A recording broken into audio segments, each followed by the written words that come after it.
ఇంకేముంది, కేటీఆర్కు పచ్చకామెర్లు, బీఆర్ఎస్ హయాంలో సాగింది ఫామ్ హౌస్ పాలనే, ఎన్నికల్లో ఓడిన కేటీఆర్కు ఇంకా బుద్ధి రాలేదు, కేటీఆర్కు ఎంపీ చామల కిరణ్ కుమార్ రెడ్డి కౌంటర్. మాజీ మంత్రి కేటీఆర్కు Bhuvanagiri MP Chamala Kiran Kumar strong counter ఇచ్చారు. పచ్చ కామెర్లు వచ్చిన వారికి లోకమంతా పచ్చగానే కనబడుతుందని, కేటీఆర్కి కూడా అలాగే ఉందని విమర్శించారు. శుక్రవారం గాంధీ భవన్లో మీడియాతో ఎంపీ చామల కిరణ్ కుమార్ రెడ్డి మాట్లాడారు. బీఆర్ఎస్ హయాంలో ఫామ్ హౌస్ పాలన తప్ప ప్రజాపాలన ఎక్కడ చేయలేదని మండిపడ్డారు. తమ ప్రభుత్వంలో క్యాబినెట్లో అన్ని నిర్ణయాలు జరుగుతాయని కేటీఆర్ గతంలో ఒప్పుకున్నారని గుర్తు చేశారు. సీఎం రేవంత్ రెడ్డి కుటుంబాన్ని విమర్శించడమే కేటీఆర్ పనిగా పెట్టుకున్నారని ధ్వజమెత్తారు.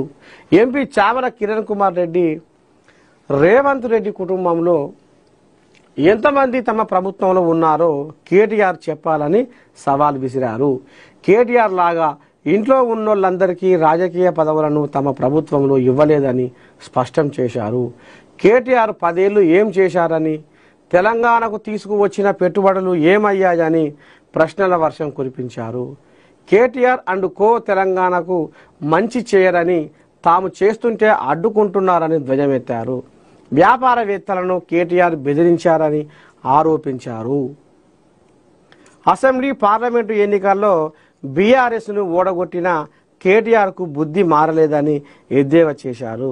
చివరికి జూబ్లీహిల్స్లో ఓడగొట్టిన కేటీఆర్ మారడం లేదని ఎంపీ చామల కిరణ్ కుమార్ రెడ్డి ఈ రకంగా ఈ కోయిలాగా అంటే ఇక రేవంత్ కుటుంబం మీద ఇసురుక పడుతుందట. రేవంత్ రెడ్డిని కూడా నోటికొచ్చిన మాట ఇసిరి పెడుతుండట. ఇట్లా వరకనే భువనగిరి కోయాకు శగ పుట్టింది. అట్టెట్ట గిట్టెట్ట అని ఇప్పుడు అది కాలు దువ్వి రంకెలేస్తుంది. ఎవరి మీదకి? రాముని మీదకి. ఓడిపోయినా కానీ ఇంకా మీ బుద్ధి మారలేదు, మీ అహంకారం తగ్గలేదు. అయిపోయింది మీ పని. మిమ్మల్ని ఎవడు నమ్మడు. మేము చేసిన పని మీకు గానొస్తలేదా?